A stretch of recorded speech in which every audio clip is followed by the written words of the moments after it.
a Snapchat filter on there for me? Perfect. A little nose. I'm gonna look so cute.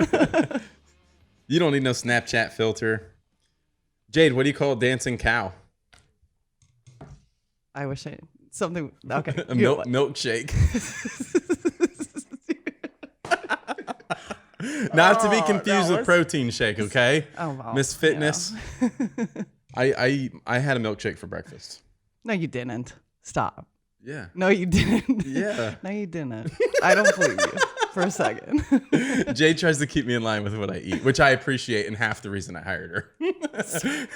I'm not doing a very good job because I bet you haven't taken your supplements today. No, I haven't. Okay. Or ate your breakfast. I haven't. Doing a really bad job over here, clearly. Not doing half my job. Oh, guys, this is Jade. Jade is my awesome assistant who apparently isn't doing a very good job. And then that's when I get fired. Oh. No, Jade's awesome, and this is going to be a lot of fun. She wanted to make sure that we preface this by telling you guys that she's a bad Horrible storyteller. I admit it. Yep, there it is right there. Just a bad storyteller. It's going to be super fun, and she's not a bad storyteller. She's quite good. She has some funny stories to tell, too. And I'm sure we'll get into some of them. Maybe not. There's a lot of things to get into. Let's start from the beginning. Let's hear about Jade. I want to know. Let's tell everybody kind of a little bit of your background, where you're from, your sort of childhood, and how you got to where you are now. Because it's quite interesting. Yeah. You're not the typical female. No, definitely not. Not considered basic as some people, would consider me. You got pumpkin spice latte. No, not pumpkin spice, just basic coffee. Just basic, awesome. So yeah, I'm from Minnesota. You can't hear my accent too much because I left, about 10 years ago. There's the, but yeah, I was a total dork. Still kind of am, but I kind of grew out of it a little bit. Had the bangs, athlete all the way. Wanted to go to school for basketball specifically. Played a bunch of sports, but just kind of a nerd, Went to the United States Naval Academy. Still kind of shy, very, very shy, very soft-spoken, didn't want to raise my hand type thing. Then I got into the Marine Corps. And there was no, one time, I'm going to tell this story because it bothers me still to this day. So I had, it's my higher ranking officer. He told me that I'm going to do this brief for the other officers. And it was so high level, White House government level. So there's no reason why I would succeed in this brief, right? Right. So there's a little shy me. And I don't even see timid, shy Jade at all because you're so not that anymore. No. That is so gone from your personality at this point. Anyways, go ahead. Yeah, sorry. I was so shy, so timid, didn't want to be wrong, but I knocked it out of the park. And he brings me down. He's like, "Okay, well, you did well, but the goal was for you to fail." I said, "Sir, I don't need to fail. I failed so many times in my life. I don't need to fail anymore, But that was kind of the start of when I started to open up and come out of my shell and start to be me. And then, I did my time in the Marine Corps and I learned a lot, went to Paris Island with all my drill instructors. I got a lot of confidence from that. And then that's who I am today. Yeah. It's a cool story, but let's back up a little bit. Naval Academy. So you were able to go to school for basketball through the Naval Academy. Yeah. And you're an absolute rock star in basketball. I did okay. So I've heard. And did you quit playing basketball then once you joined the Marine Corps? Or did you just play as a hobby, I guess, at that point? Yeah, so I ended up actually stopping, which is unfortunate. I let myself kind of get burnt out after playing for so long. I think back and I wish I would have kept it up. There's a lot of things, hindsight's 2020, of course. But I did end up I stopped playing. I wanted to play for the Marine Corps. I wanted to play for the All Forces team, but just never got around to it. Right. So then when you joined the Marine Corps, what did you do? What did you do during your career in the Marine Corps? So I was an aviation supply officer. So essentially I dealt with logistics on the aviation side. And mostly on the supply side, and you primarily for the F-18s, right? Yes. Yep. So you were like the parts manager for the jets. Yeah, I was the guy that everybody blamed when they couldn't get their aircraft up. I was that guy. Right. So there was a lot of weight on your shoulders to make sure what you have described to me is that these jets are mission capable. Yes. And that they can fly and do what they need to do. Yep. Um, and then everyone points the finger at you. Always. It's always kind of like supply. being here now, where it's like, oh, it's Jade's fault. It's always my fault. Beef's getting fat. It's Jade's fault. Yeah. If for like the, maintainers would just bash things and then things would break that weren't ever supposed to break and there wasn't anything in the supply chain, but it's my fault. So, Because and then here, he didn't take the supplements, so it's my fault. And I didn't eat. And then I ate some shit. And then I kind of worked out. So Jade's role here, as my assistant, to like make sure that there's a lot of things. There's a million and one things I have going on, as you guys can imagine. And Jade has made that a lot easier. And it was really funny in the interview when I interviewed you. You were the first person we interviewed for that position. And Travis and I interviewed you, and we were like, oh, she's awesome. Like, she's okay. She just set like a standard bar, and we had like, I don't know, probably 12 other interviews or something. And like everyone else after that was kind of like, yeah, they don't not even close. It's like, all right, we got to get that girl back in here. We got to talk to her again. So then, we like, as soon as we talk, because you have the confidence now that you have is like unbelievable. And you're like, no, I'm going to do this. We're going to set priorities. We're going to do this. And I was like, oh yeah.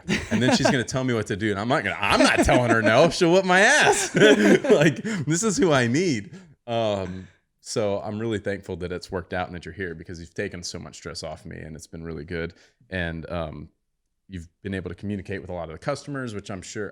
How has that been for you? Good, really good. Yeah. Obviously, that I'm not very big on social media. I'm trying to get more into it, but yeah, it's been good. I mean, anybody that reaches out via Instagram or whatever, they've been awesome. They're super excited about the brand. They love it. Community's fun. Makes me excited. I'm gonna bounce around a little bit, because I also I don't want to miss the fact that you're a mother. That's like the most important thing about you at this point. Yes. And Brantley's awesome. She's the cutest little thing in the world. And she's very much like my daughters, where they're just like controlled chaos, but like a ball of fun and big hearts. How old is she now? She's 4.5. She turns 5 in May. So you had her like right around the time you joined the Marine Corps? Yeah. So I was at MOS school, so our specialty school. I found out I was pregnant out in Rhode Island. And you were like, oh. Yeah, man. I was like, oh, yeah. She wasn't exactly planned. So you're telling me. My wife got pregnant like a month and a half into dating her. So let's just set that. But yeah. So did that change the course of your Marine Corps career, you think? Yeah, definitely. I mean, in some ways it didn't. It changed my mentality.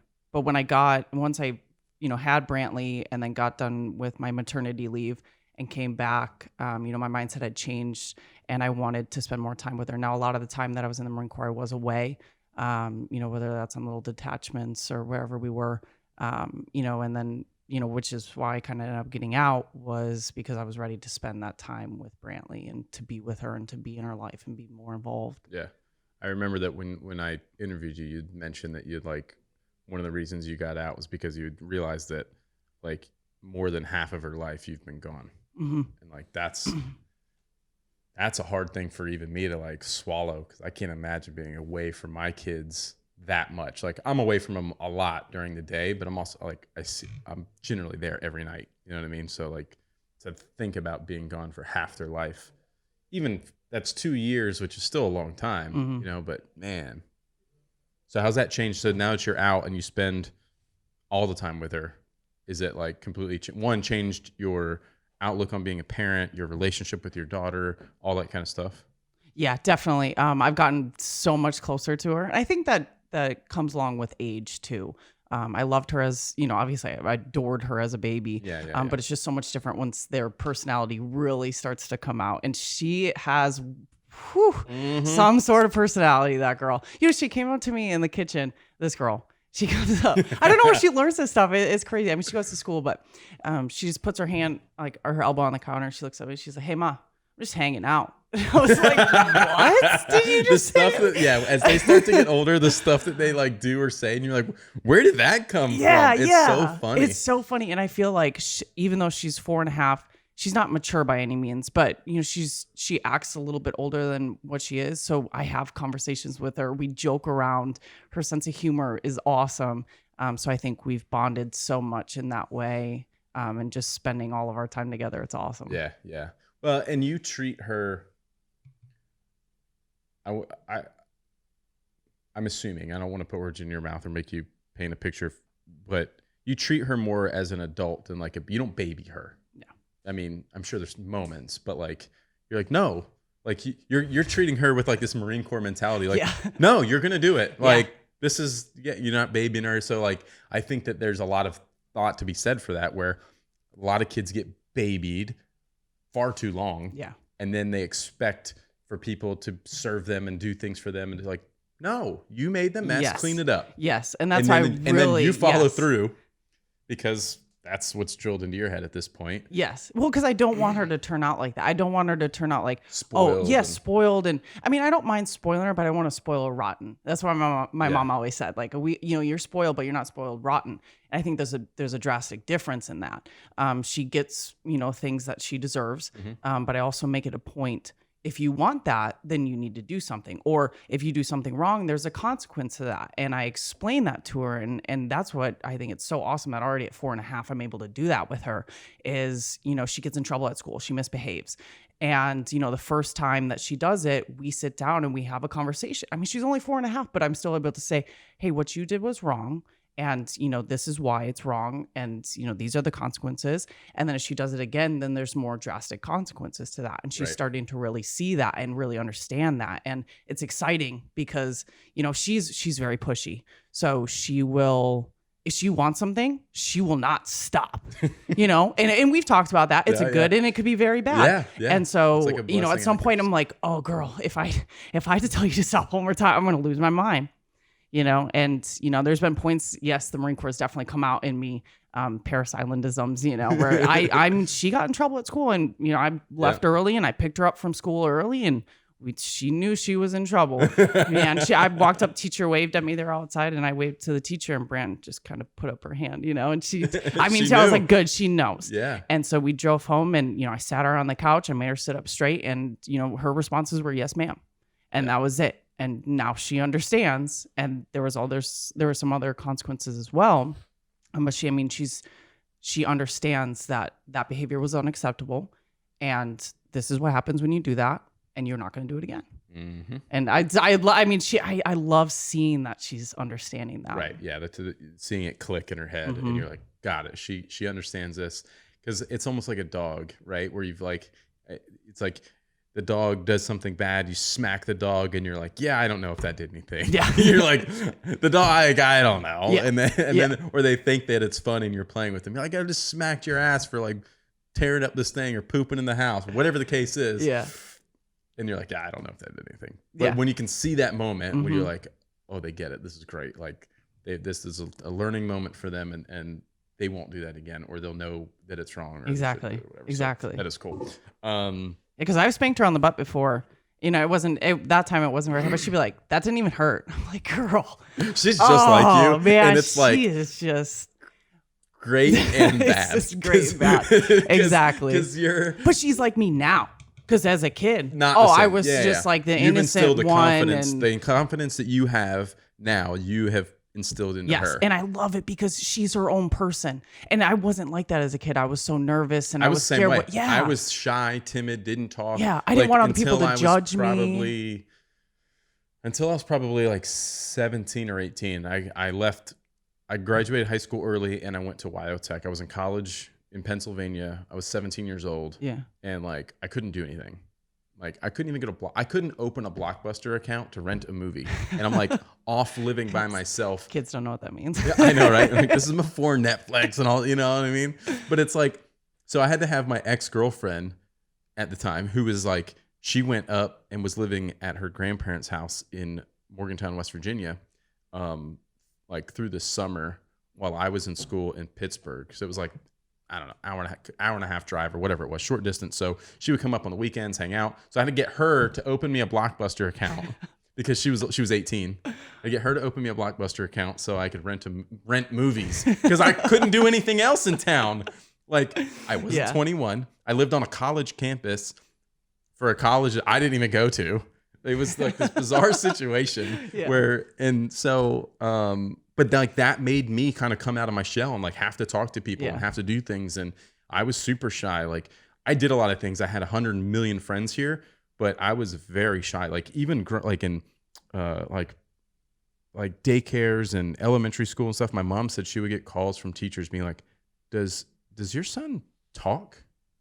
Because we Wow. haven't heard him say anything. Like Yeah. I was super shy Yeah. until like at least 17, 18. And then now you can't shut me up. And I'm There's like, no shutting you up. but my kids are the same way now. Yeah. Like they are not shy kids. Yeah. Kendall can be shy for like the first 10, 15 minutes. Yeah. I think it's pretty normal. Grant's But the same way. Yeah. but then it's like, they're just, Yeah. I mean, the stuff that my kids say and do and around other people, I'm like, that was not me as a kid. Yeah. Like, I don't know where they got that Yeah. from, but they got it from me because this is who I am. I'm like friggin' Now, yeah, I'm exactly. all over the place. Yeah, because when I was a kid, I was afraid what people would think, so I wouldn't really say much in front of a lot of people. Mm-hmm. Brand's like, oh yeah, and then I told the class. I'm like, you told the class? You're 4. Why are you talking to the class? Like, get out of here. So it's awesome. It's so awesome to see. I'm like, good. Have that confidence right off the bat. Like, know who you are as a person.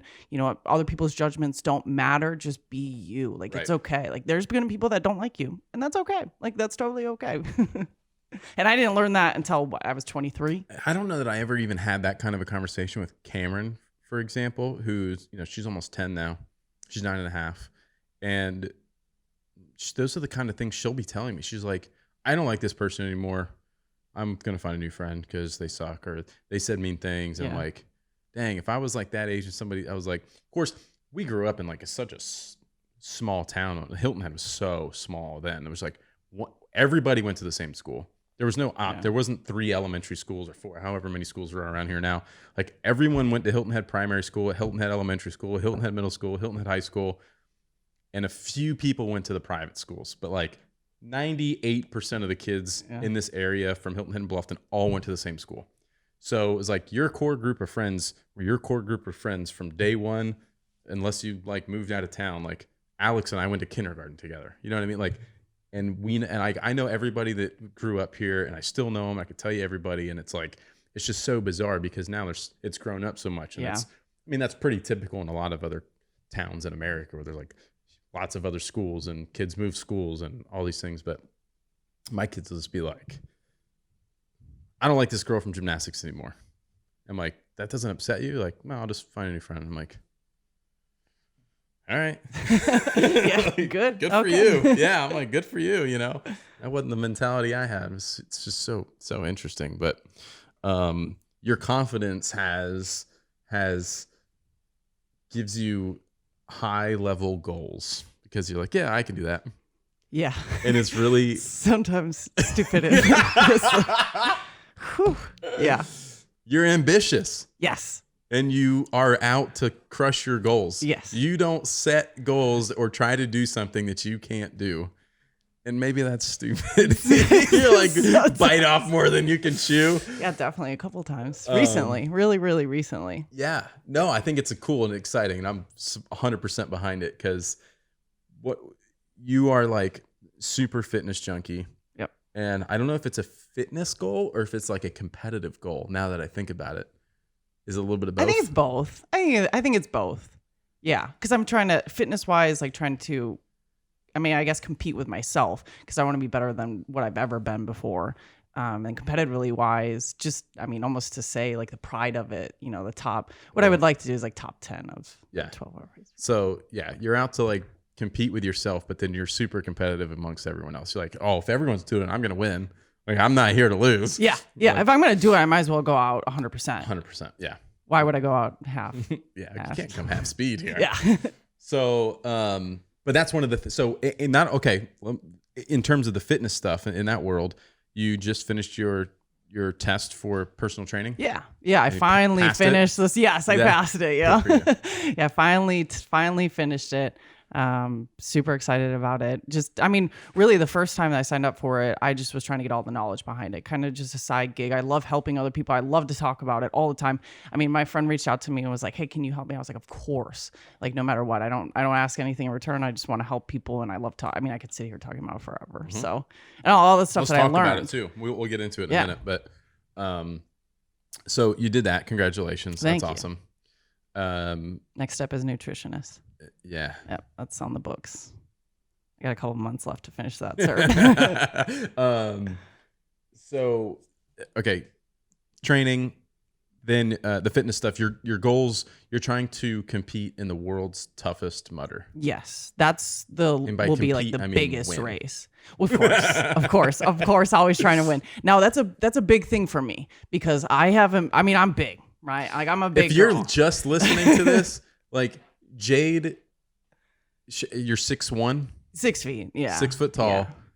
very fit, like very athletic, like will smush you and stomp you if you're not watching and only listening.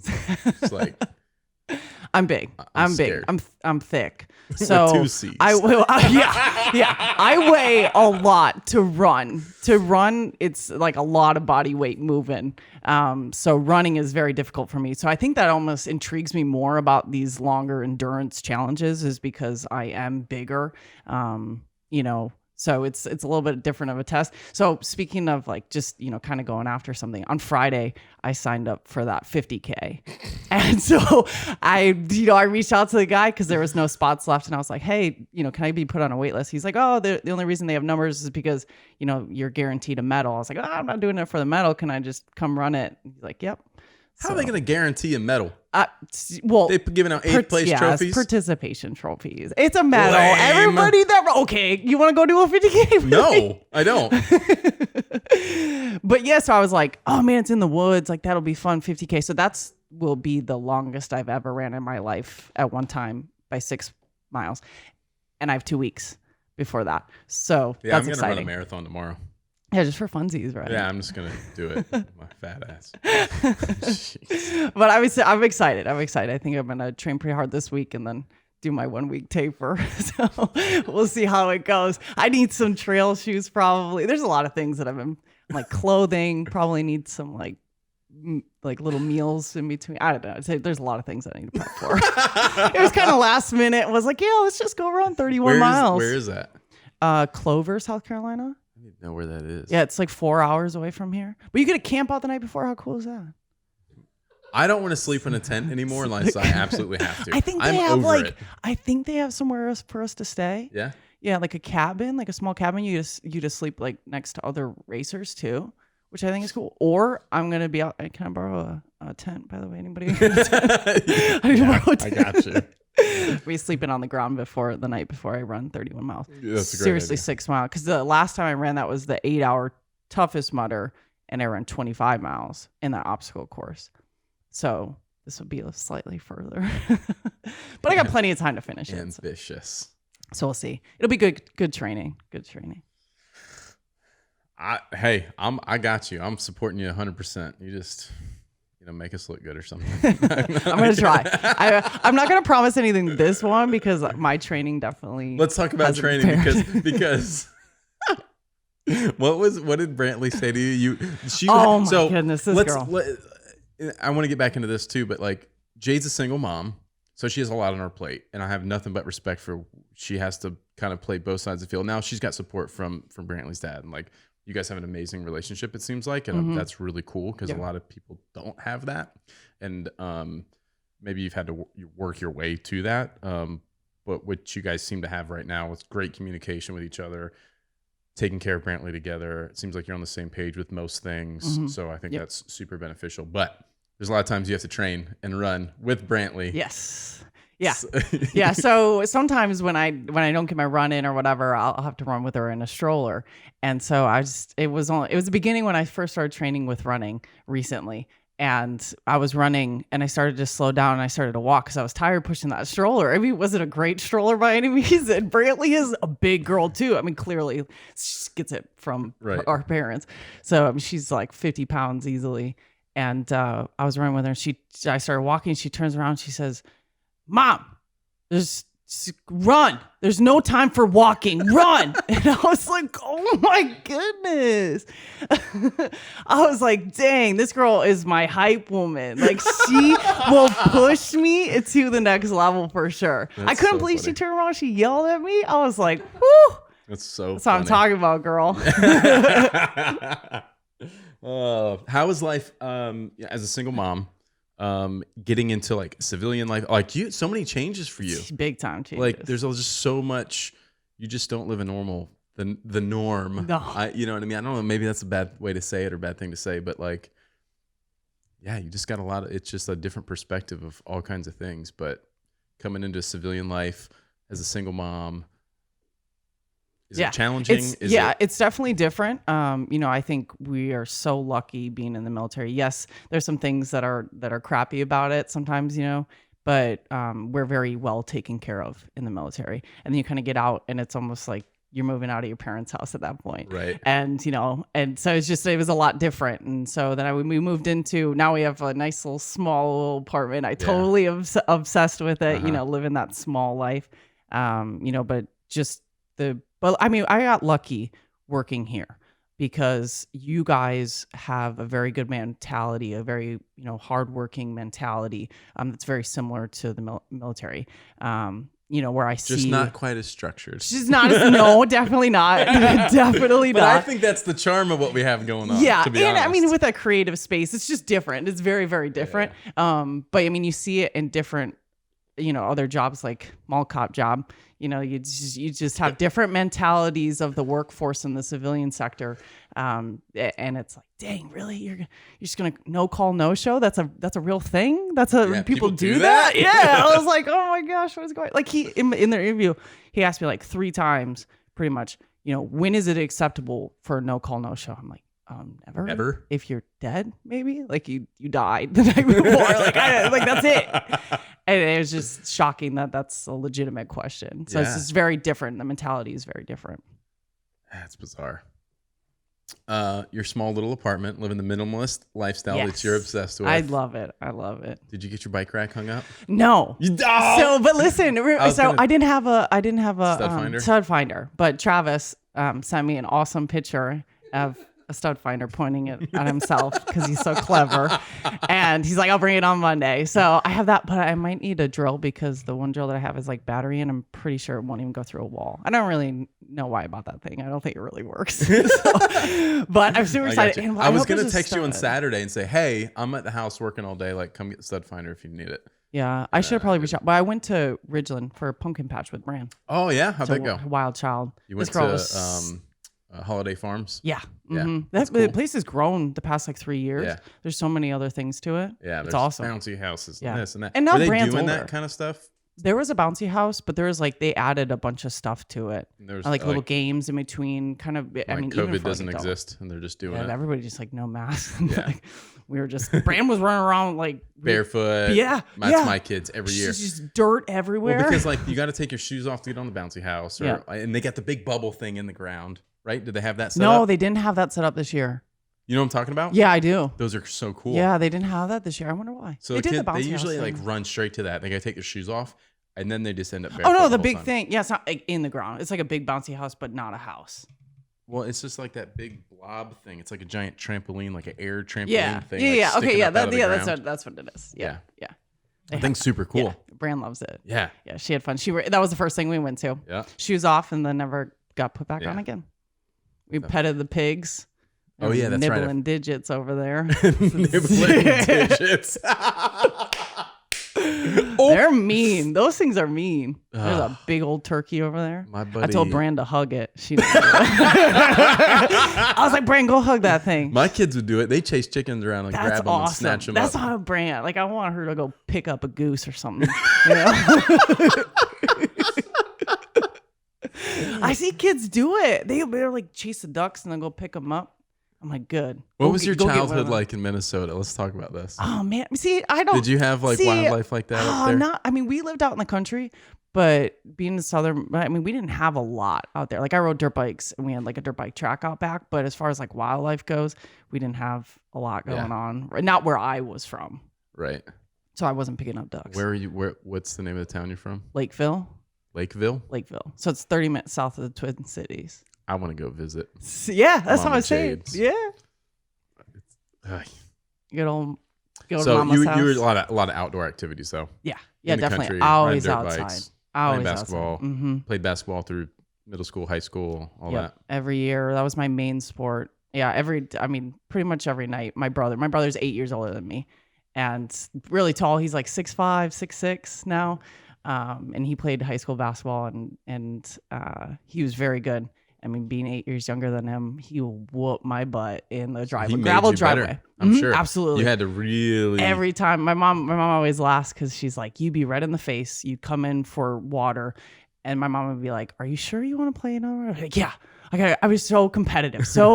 I want to beat my brother, even though he's 8 years older than me and probably like 6 at least. And he wasn't going to like just let you have it. No. Oh, no. He whooped my butt every time. That's the best part. I would barely ever score. That's the best. Yeah. It was, I mean, he definitely made me to be who I was. I mean, I got tough because, I mean, he wasn't soft with me. And like, but that competitive mentality, like every time, just red in the face, get some water, go back out there to get my butt. Did he play professional basketball? No, or he college? he played a little bit in college, but no, he pretty much he kind of got burnt out in high school, which is unfortunate.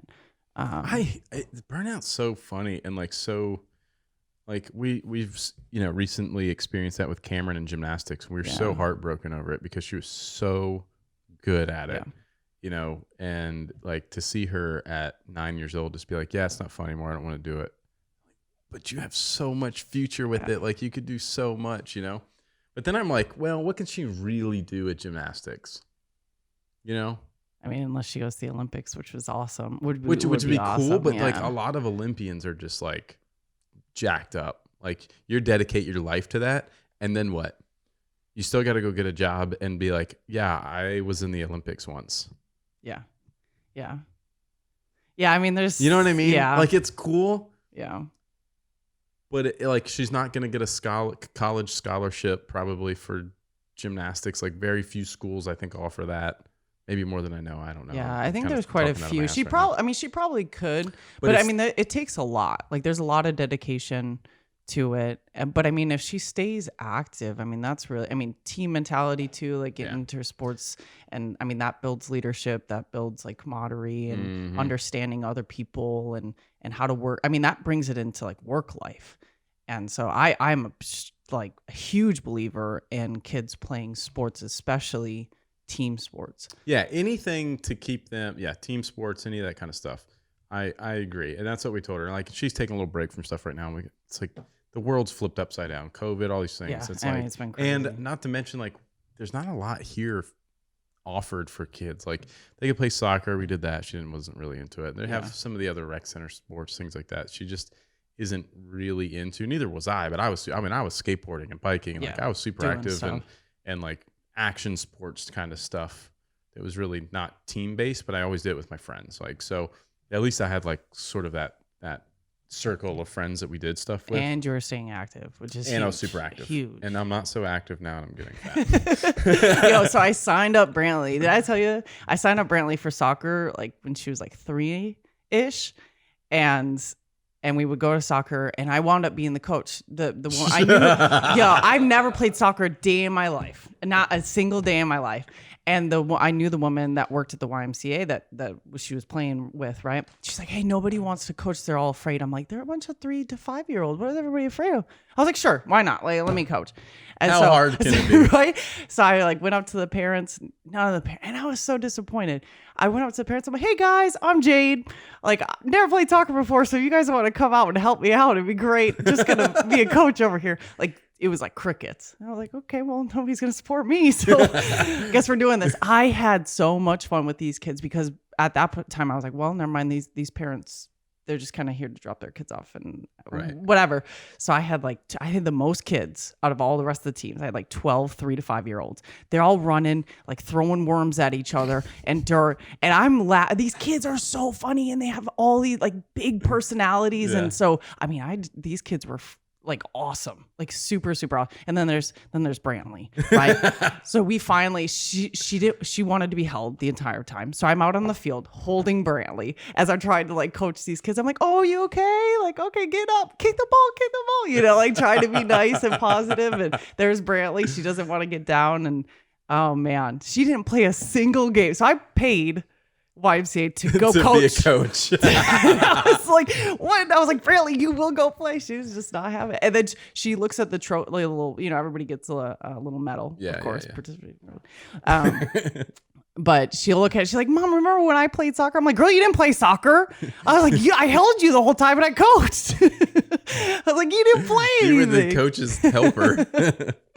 Man, but it was fun. These kids they're just so wild and they just loved it. Our experience with soccer at that age was really funny because it's like there'll be like a couple of kids that are halfway decent on the field and like can kick the ball and run. Yeah. And then everyone else is just like in a pack. It's like a herd. It's like a swarm of bees around this ball. And then there's other kids that are just like running off into like, they don't know what. They're just running because everyone else is running. Yeah. And you're like, no, kick the ball the other way. You know, the concept of like scoring in your own goal, like doesn't really and then when they find out that they kicked it in the wrong goal and they're distraught. And you're like, oh no, like it's okay. Like it's going to be okay. I mean, I remember that playing basketball. I would shoot in the wrong hoop. Nuh-uh. Oh, it's just devastating. Jade. That was like in college. No, I'm just kidding. No. But yeah, I mean, they're so much fun. Yeah, it's just like little herds. There was one kid, man, he was good. I was like, this kid's gonna go pro. Like, I think he was 5. Like, Brandon was barely 3, so I would sign up for a little early. Right. but I mean, this kid was good. Like, he scored all of our goals, and I was like, okay, the other little ones that I was trying to get, they were so cute too. Oh my goodness. I was like, you get out there. So funny. So funny. I can't remember if it was Cameron or Kendall, but they like mid-season, she just stopped caring. She would just stand in the field and like start crying and then run to us on the sidelines. And I'm like, no, like you're on the field playing right now. And then she would just like come like grab onto me and start crying. I don't want to play anymore. I'm like, you're finishing the season. Yeah. You're going to finish what we started. Mm-hmm. You were going to finish the season. There's only 3 games left, whatever the case is, like, no, ain't going to happen. That's good. That's how my mom raised me too. Yeah. And I'm so happy she did. Yeah. 'Cause that's the only reason I made it through the Naval Academy. So my mom was like, you are not going to quit a season no matter what. You can finish it out. And then if you don't want to play again, you don't have to play again. And I attribute all of that to me finishing the Naval Academy, especially plebe summer. Because plebe summer is like our boot camp. It's like a 7-week long thing, training evolution that, you're getting indoctrinated. And, I'd never been yelled at as a kid. I was so good. I had no idea the military, nothing. And so wait, hold on. Let's take a step back. How did you even get into the military then? Being like this shy thing that just wanted to play basketball. So like all of a sudden you're in the military, you had no idea what you're getting yourself into. Oh man, that was, I got so lucky. I'm so lucky. I'm blessed with my life because I was lost in the sauce. So, right. So I was decently good at basketball. I got recruited. She brought me out there. I was like, oh, this is so cool. I loved, that it was different. I love that it was in a different state, that not a lot of people did it. And that appealed to me. So I was like, okay, let's do it. Knowing nothing, like I didn't even, what they, how they say recruiters always lie. Yeah. She just was like, oh, you really have to go into the military afterwards. The little do you do. You have 5 years of service for sure. So, and so not knowing that, I didn't really look anything up. Like what a bozo. Like I didn't look anything up. I didn't look up plebe summer. I was like, oh, I'm just gonna go there. So I get there, and I just remember thinking, what did I do to myself? Because it's hot in the summer, July 1st. We got there. We got off the buses getting yelled at. Didn't study anything I was supposed to study, like a bozo. And they're like, I didn't even know the 5 basic responses. And that's like, so I'm just getting screamed at. And you have to hold up this little book. Shy my little arm. Jade. And I never been yelled at in my life before because I was this innocent, kid that had never done anything wrong. How old were you when this was happening? 18. Yeah. And so I just remember just being super hot and me thinking like, what did I do to myself? And yeah. And then I got upstairs to like where we live, and there's the detailers. That's the seniors. They are soon to be seniors. They're the detailers, or the drill instructors, in other words. And they're the ones yelling at you and telling you what to do. I lost my boots. Of course I lost my boots. It was the first day. Didn't know where they were. All of our stuff. We're bringing this huge bag up the stairs, and I run to try to go find it. And you have to what's called square off at the corners or in the middle of the hallway. Yeah. And so I was trying to follow what other people were doing and like look at what they were doing. They were screaming something. So I would just yell. I'd be like, ah. And obviously they figured out that I was just yelling. They're like, you either say, Sir, go Navy, sir, or Sir, beat Army, sir. And so I was like, sir, and then went to go turn around. I was like, sir, beat Navy, sir.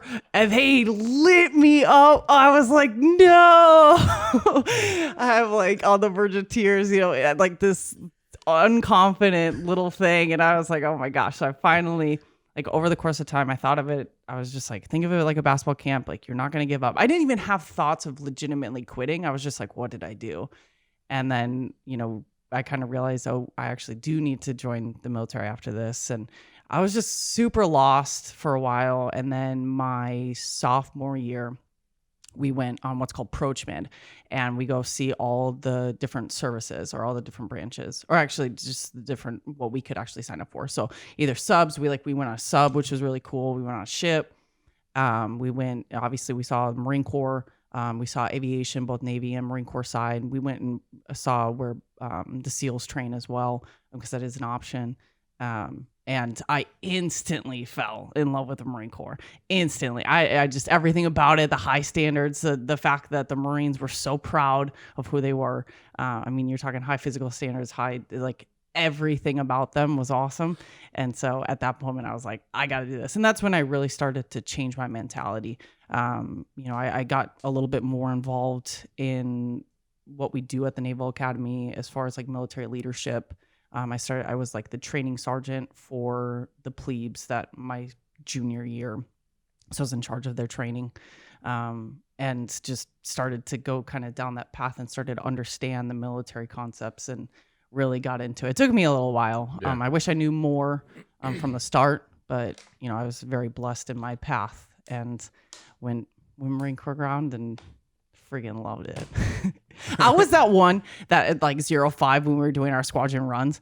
I was the motivated one that was like, come on, where else are we gonna do this, guys? Like you don't go like work at Costco and go for a run at 05 with all these people. Like this is great, It's they're like, oh my gosh, shut up. I was like, this is like let's do this. Like let's go slay. You're still it. that way. Oh yeah, I love to slay myself. I'm like, Jade, you want to eat lunch? She's like, no, I meal prepped. Which is fine.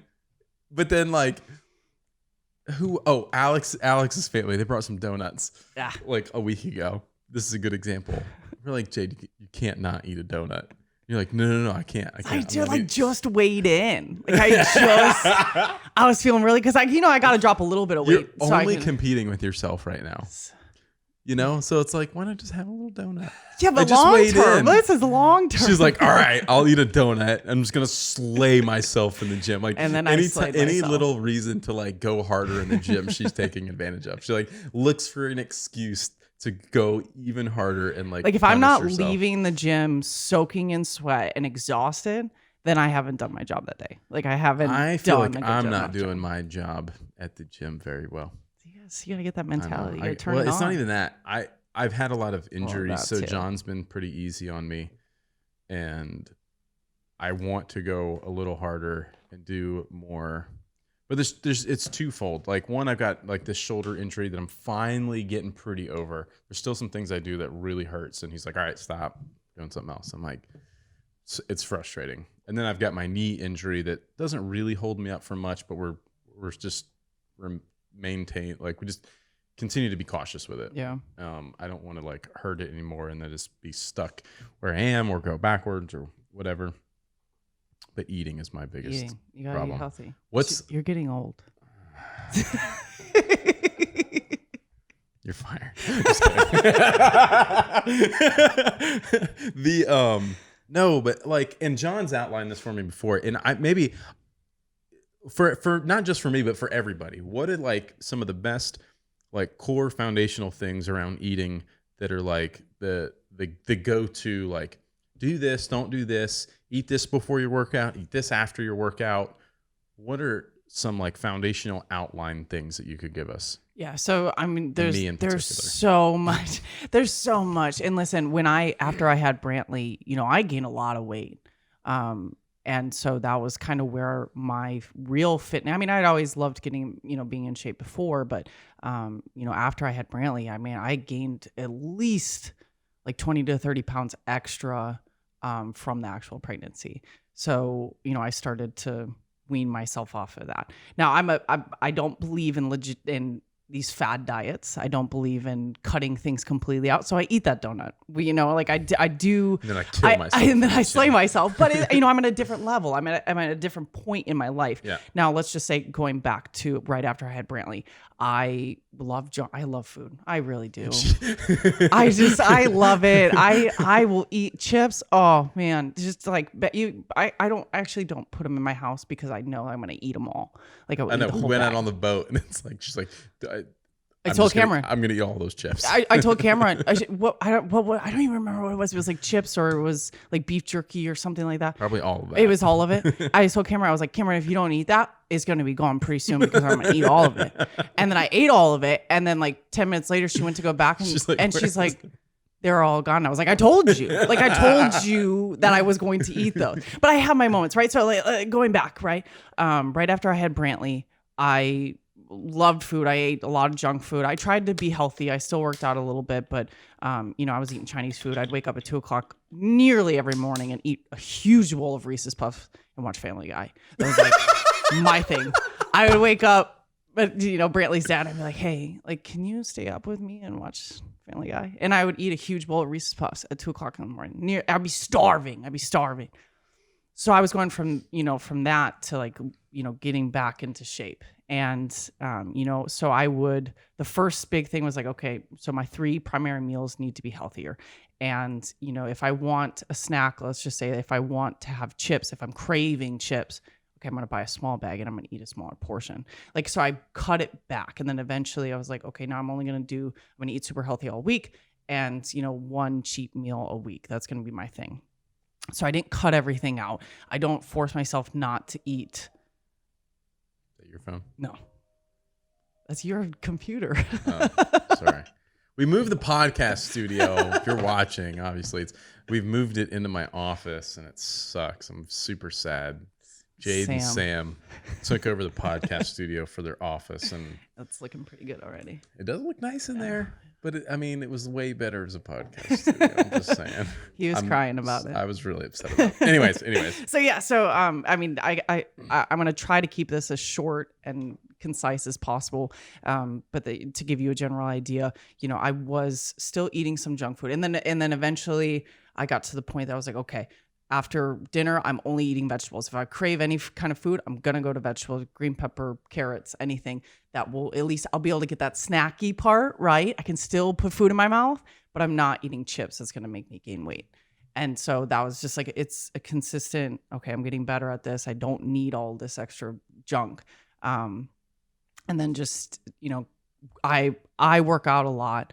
And so it's all based on what you put into your body, you should be putting out, as far as like, if I'm going to eat more carbs, which provides me more energy, then I'm going to obviously be working more that day. So biggest thing is eating that lean protein. And let me see, I'm trying to put it in a way that's going to be easiest for people. If you focus and not consider it a diet, not consider it, I need to remove all carbs out of my diet. Like, no. People go on these like full extremes and you can't maintain. And then they fail. No, I believe in a healthy lifestyle. I believe in changing your lifestyle so that you are a healthier person.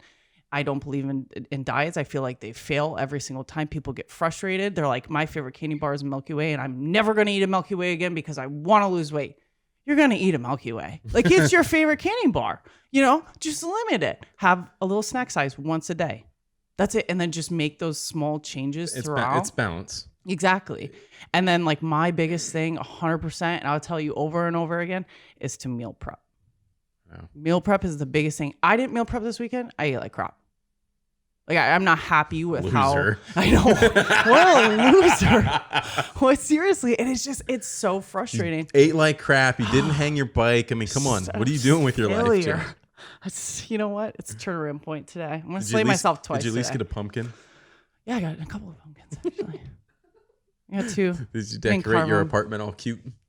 It's already cute. Good answer. Yeah, we got pumpkins. So lean protein is first bullet point. Yeah, lean protein. So that's like your chicken. Salmon's always good. It's got your good omega-6s, which is like that good fatty don't be afraid of fat. Like There's fat's good not fats and scary. bad fats. Yeah. What's the difference? I mean, anything, just think of it as like processed and not processed, right? Like if you're going more organic, you're not eating candy bar fat, right? Candy bar fat is bad. You're thinking yummy. like avocados. Avocados have great source of fat. That's awesome for you. And they're green. It actually like helps with your, to get a 6-pack. Like that fat will be good for you. So lean protein, you want chicken, you want salmon, you want like tilapia is always a good choice. I've heard, I want to do more research into the plant-based proteins. I've heard it's awesome and it does really good things for athletes, but I can't really speak on it because I've only watched a little bit of a documentary and I want to do more research. But those lean proteins, and then, you know, obviously getting your greens in and getting a little bit of carbs depending on your activity for that day. Complex carbs are going to be best. So that's like your sweet potatoes. Sweet potatoes are a great source. Now, if you don't like those things, you just have to find substitutes. Pinterest is a great place to go and find good recipes. I mean, it's going out and looking up a couple different things to see what you like, trying different things. If you stay away from fast food as much as possible and you make food at home and you stick to more of a protein and fat, you're gonna lose weight. Like, it's gonna happen. Unless you eat too much of it. Yes, which is also my issue. I love food. So let's talk about that, because I think there's the volume and the amount of food. There's such a big like misconception. Because I think that's part of my problem is, and I don't know if I'm eating too much or too little, but a lot of people aren't eating enough food. Yeah. Or they're not eating, right? Mm-hmm. Yeah. So. Yeah, definitely. I mean, especially because people are trying to lose weight. So somebody goes there, they're like, I want to lose weight. I'm going to work out a bunch and I'm not going to eat barely anything. And then at that point, your body is like going to overdrive and you're obviously going to become super tired because you have no nutrients. That food is literally a source to fuel. To give it's like you gas in your gas tank. Exactly. If you're you put in run crappy fuel, or no fuel, you're going to run terribly. If you put in good fuel, like those good veggies, those good proteins, get those nutrients into your body, you're going to function well. Now, I mean, everybody's different too, which is so unique. Like some of these athletes, they eat, oatmeal for breakfast. I don't like eating oatmeal. I like to mix them with eggs because I like a little bit more protein in my diet and it makes me feel so much better throughout the day. I feel weighed down if I eat too much oatmeal in the beginning of the day. It's all depending on your body. So you just kind of got to play with it to see how your body reacts. When I was in like the best shape that I've been so far, I was eating more carbs. I was also slaying myself in the gym super hard.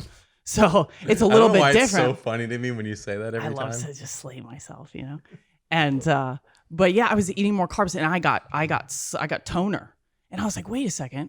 And then I started to dig more into it. It's all based on your activity level. It's all based on how your body reacts to it. But if you're not eating enough, you're going to become tired. You're going to become like, you're going to be hungry. You're going to crave those foods that you shouldn't be consuming. And then you're eventually just going to binge and eat all that stuff. If you're not putting any food in, then your body is going to be like, okay, well, I need to store anything that you put into yourself. Which is a lot of the issue, right? So a lot of people will not eat all day. They're like, oh, but then they'll get starving at night and they'll eat crap. Well, your body's like, oh, well, thank goodness we have food now. Let's hold on to this because I don't know when we're going to eat again. And then, so now it's just holding on to it. And then you're getting frustrated because you're like, I barely ate yesterday. Like, why am I not losing weight? And you get frustrated and you're like, oh, I'm just going to give up. And that's typically how it works. Your body goes in that starvation mode. It starts holding on to anything it can because it doesn't know when it's going to eat again. Exactly. That's why you hear a lot of which is a lot of my problem, and I know it because like I'll go through. I still have yet to eat breakfast. Mm-hmm. It's 11:42 a.m. and it's Moe's Monday, so I'm going to go to Moe's today. I don't skip a Moe's Monday. I'm going to go to Moe's. I'm going to eat 3 tacos and a bunch of chips, and then I'm probably not going to eat again until. Well, Jade's going to make me eat. And John brought me some clean Yes, he did. I saw him in the freezer. So, but I'm going to go to the gym at 5, from 5 to 6. And then I have a thing to go to at 6:30. And I'll be there until probably 9. And then I'll finally get home and like be ready to eat dinner at 9:30. So that's the wrong way to do all of that. But that's just the life that's how I've been for the last 5 years. It's just like, it's and hard. honestly, to start is the hardest part. I mean, that's going to be the hardest part for you. It's the I'm hardest just going to part for set the anybody. record now. I just need you to start bringing meals So in here, I'm meal prep. microwaved, hot, ready to go. Just like shove it in front of me with a fork and a bottle of water and be like, it's time to eat. Here you go. Thanks, Yeah. Mom. Yeah, I mean, that's why you hear a lot of like athletes eating every 2 hours, and it's smaller meals. I mean, it's just all dependent on your body. Your metabolism at that point is just chugging along all day because you're consuming that food, and so it needs to burn that food. Plus, if you have more muscle mass, it's going to continue to burn that. It's burning faster than you do the muscle. with fat. So that when your muscle burns more calories than fat. So Absolutely. just by having more muscle, you'll need to eat more food to maintain. Otherwise, you start to lose that muscle mass, right? Your body starts to consume the muscle. Yep. And you start to like just shrink. It's also interesting to me. It like is. I find it very interesting because when John first started explaining this stuff to me, he explained it to me like a car, and that's when it finally clicked for me. And he was like, "Okay, you're a race car. Your race car needs to perform well. If you put shit gas in it, it's gonna run like crap. Do you put shit gas in your gas tank in your race car? Like, no, I want it to go fast and run well." He's like, yeah, exactly. You know, he's like, you want it to go around and turn, right? So like it needs to be light, it needs to be nimble, the suspension needs to be set up correctly, you know, all like tire pressures need to be right. All these things that you're like, okay, I can start to understand that. He's like, sugar, think about your gas tank, it holds so much gas. And if you fill that thing with gas, he's like, you know, and then he's like, you know, eating too much sugar is like putting too much gas in your gas tank. It starts to expand your gas tank, and all it's overfilled, and you can't use it all, and then it's going other places, and all like just maybe it was a bad way of regurgitating what he said to me, but it made a lot of sense. It's and I was like, fuck. I mean, it's all individual. It's however you kind of understand how the body needs to function, like what you need to put into your body. And I want to make like it's not a huge life altering changes that you need to make to your everyday It meals. seems like it though, but it's not. And like I think that's what deters people. That's what deters you. Yeah. On eating healthy, because it's not that hard. It's tough to start because the change in your lifestyle. But at the end of the day, like you're gonna feel so much better. You're gonna want to go do things. You're gonna be more active. Like your thinking's clearer. You're gonna wake up less groggy. Like you're gonna want to go do things. And it's all as simple as that's just what everyone says to me. I've never felt like unmotivated. I've never felt bad. I've never felt. Think about how much better you could be. I don't feel bad enough to feel like I need to feel better. Like, but you could wake up better. You could sleep better through the night. I know you don't sleep very good sometimes. I saw your Garmin watch sleep thing. I was all jacked up. But that's that. I was up at 3 o'clock this morning with Cameron. I've been up since 3 a.m. Yeah, and never went back to sleep because part of it's eating isn't going to fix that. Oh, no, I mean, that's because she woke you up. I know, but the problem is like I wake up in the middle of the night and then like I'm dealing with her and then I start thinking about what I got to do when I wake up and the hamster gets on the wheel and forget about it. I'm like in work mode at 3 a.m. I'm thinking about everything I got to get done and and 6 months from now and all this, I just go ballistic and like I just can't turn my brain back off. And that's happened sometimes. That's like most nights. I mean, but that's okay. Like it's gonna help you in the long run. Like your body. I don't discount it, but like the things that people try to sell me on eating, but you're gonna feel so much better, and I'm like, I don't feel bad. I feel awesome. You know, right now you're still young. Though. You're still young though. You just told me I was old. I mean, you are kind of old, but let's get that relative. No, I get it. I mean, I'm 35. I'm not old. I'm super young, and if I continue, and everyone told me like I used to be super active and very, very fit and in shape, but I also lived a different lifestyle then where I was like far more active, working on cars, picking up heavy stuff all day long, wheels, tires, transmissions, turning wrenches, like very like physical labor for like 12 hours a day. And I ate like crap then, but it didn't matter because I was just so active that it didn't matter. I was just burning it running anyways. And now I still eat the same way, but I sit at a desk all day. Yeah. And I go to the gym for 3 hours a week. Yeah. I mean, really all you would have to do, I mean, because, okay, let's just say, I mean, it's small changes, right? still go to lunch every day. Okay, Mo's Monday. You're not going to give it up. That's okay. Like, you don't need to give it up. Like, it's all depending on your goals too, right? So me, that's not, it can't be a thing for me. If I want to attain my goals, I cannot do like go out to eat and eat like that. Like, it's just, my body will not perform. So I can't do those things. But for you, if your goals aren't that, but your goals are just to like maintain, your weight, and whatever your goals are actually, right?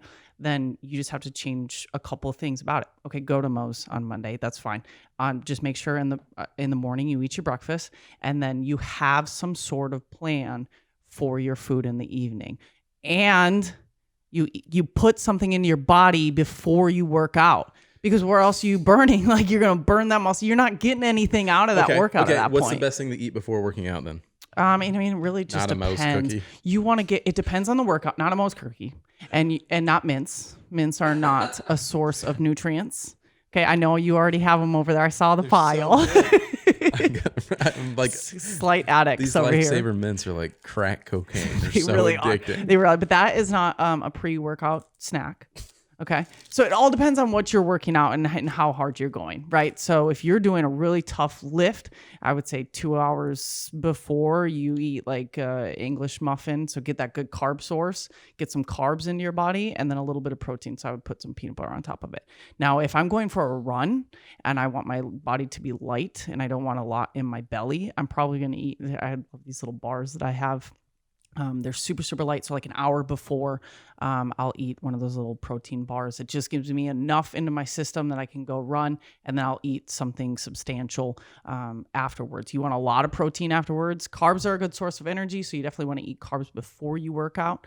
You don't need to overload it, because unless like you only want a carb load if you're going to go do a 12-hour race or a 24-hour race, like longer distances, that's when you actually need more carbs into your body. It'll last longer. Exactly. Yep. That's when you see your body, like you hit this level, you hit this point, and then all of a sudden it's really starting to burn those carbs in your system. But I mean, if you're only going out for like a 2-mile run, there's no sense in eating all of that. You just need a little something into your body. But afterwards, eating that protein, because at that point, right, you lift and you rip apart all your muscles, right? You do biceps for the guys, right? And you rip apart all your muscles. Then afterwards, you want to eat that protein so they can go into your muscles and start to rebuild and get stronger.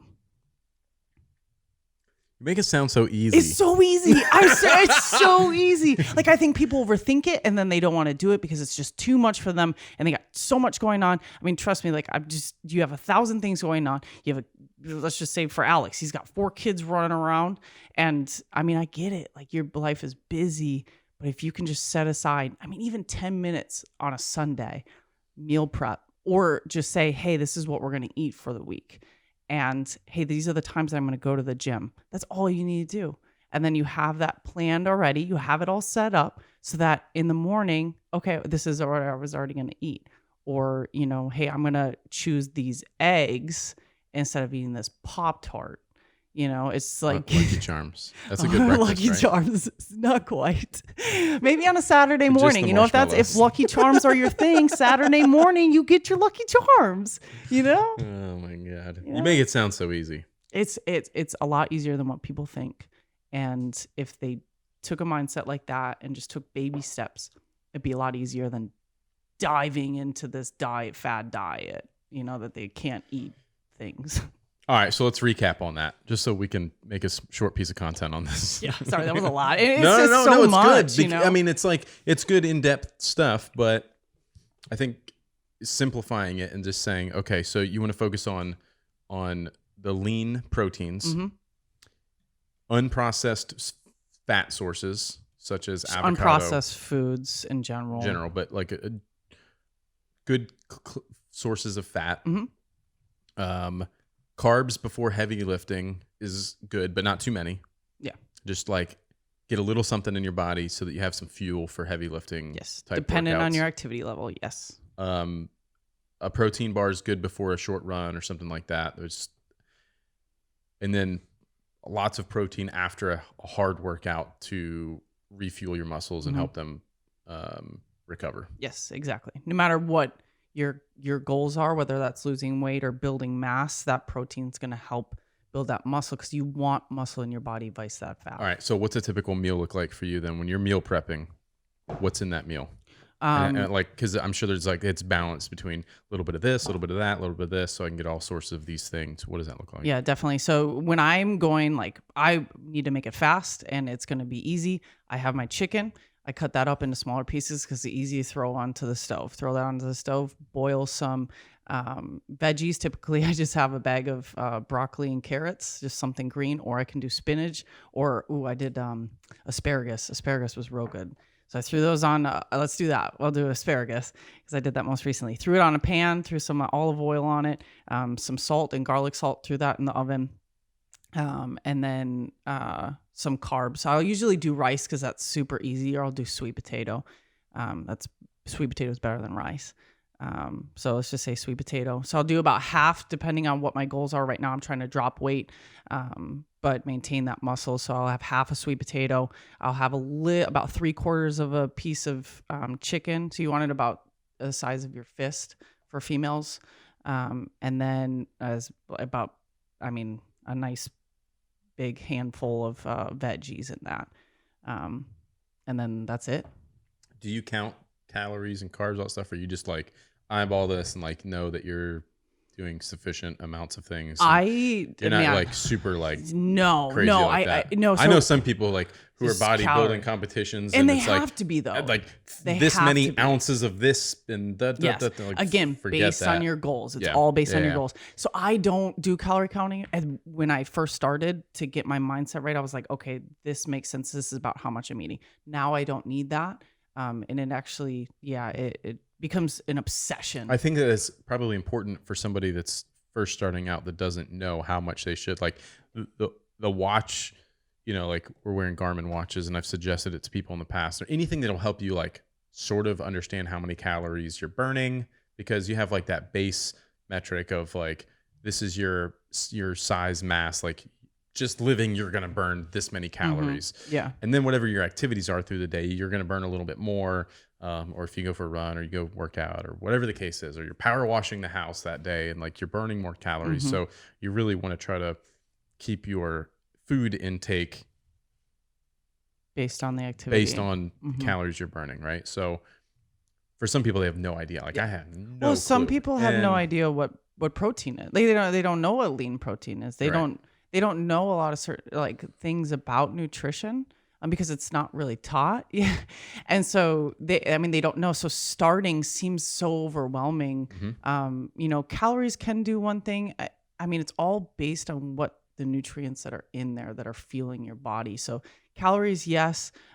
It's kind of gaining that basic understanding of what you're putting into your body. That was the biggest thing for me. Last year, October, a year ago, I was at like an all-time low and probably 30 pounds lighter than I am right now, which is like crazy to even think about right now, which is bonkers. But I got there because I made that mind shift change in July of last year. Like, all right, I'm going all in.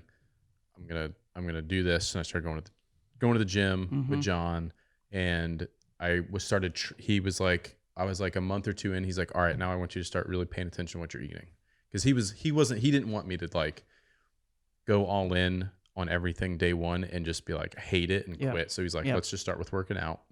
It was like probably 2 months into it, and then he had me just like water, and working out. All right, cool, I can do that. Well, then it was like, all right, now let's start tracking what you're eating, pay attention to what you're eating, because by tracking it, and you'll be paying more attention, you'll be more aware of what you're eating and how many calories. Like a slice of pizza, you're like, holy shit, that's how many calories? Like, oh my God, so like you start to become aware of that, and you're like, holy shit, this chicken tenders from Chick-fil-A is like an entire day worth of calories. Yep. And then the slice of pizza I had for lunch, and then the donut I had for breakfast, like no wonder I'm getting fat. You know what I mean? So like you start to pay attention, and even just putting it into the phone, into like an app, like whatever, there's apps out there, whatever they are, but it's like, holy crap, I'm eating like 4,000 calories without even blinking an eye. It's just making people more aware. And it's, whatever you do, whether that's you're a vegan or a vegetarian, or you turning on that mentality of I'm noticing what I eat, I'm realizing what I'm putting in my body. That's the moment that you start to improve, regardless of what your like, specifics are, because I eat a certain way, other people are going to eat a certain way. I'm not a vegetarian. Some people are, but if you have that focus, you're going to start to automatically improve because you are seeing what you're putting into your body. You're understanding what you're putting into your body. And then that's the point you just start to continue to improve. And it's as easy as that. Yeah, I think tracking it was the biggest thing in it. So then I was like, all right, not doing this. I'm going to cut back on that. And I'm going to like, you just become aware of it. And then I was like, I was dropping weight like crazy. Yep. And now I just have to get back to that. Like, damn it. All right. Meal prep. Speaking of lunch, it is lunch o'clock. It's gym time. Back and buys today. Can't wait. Aye. Cool. Trying to think of anything else. Travis, anything else I should ask Jade about before we wrap up? No. Anything else you want to comment on? How's your experience been at Tactical Baby Gear so far? It's been awesome. It's exciting. It's interesting. It is. It's super interesting. It's so different than anything I've ever experienced before. So pretty much every day is just something new. So I'm just trying to understand everything that goes into it. And as much as we try to plan, like, so we were talking about the difference between the military and like how structured that is versus us. It's hard for us to be that structured because it's so fluid. Like so many things are changing so rapidly, and something that wasn't important this morning all of a sudden is the most important thing of the day. Yeah. And it's like everything shifts. Yeah. So yeah, it's tough. And I warned you. Yeah. No, like, you did. We're you straight did. controlled chaos here. So I need some help. I need you to help me wrangle it in and get my thoughts right. So you've done a great job. So thank you. Thank you. Appreciate it. All right, guys. Thanks for listening. You can go follow Jade on Instagram. Ballistic Barbie. That's the best name ever. Somebody called her Ballistic Barbie at the 9-line run. Yeah, the 9-line run. It was awesome. She I was like, I'm owning it. Make sure you go follow her on Instagram. But it's ballistic _ Barbie _ Yeah. Get some followers. I haven't been on social media, so I'm starting to push myself out there a little bit. Yeah. And you can watch her try to get to the world's toughest mudder. Yes. All right, cool. Like, subscribe, leave the comments, ratings, reviews, all the different things. We appreciate it. And we'll see you in the next episode. Thanks.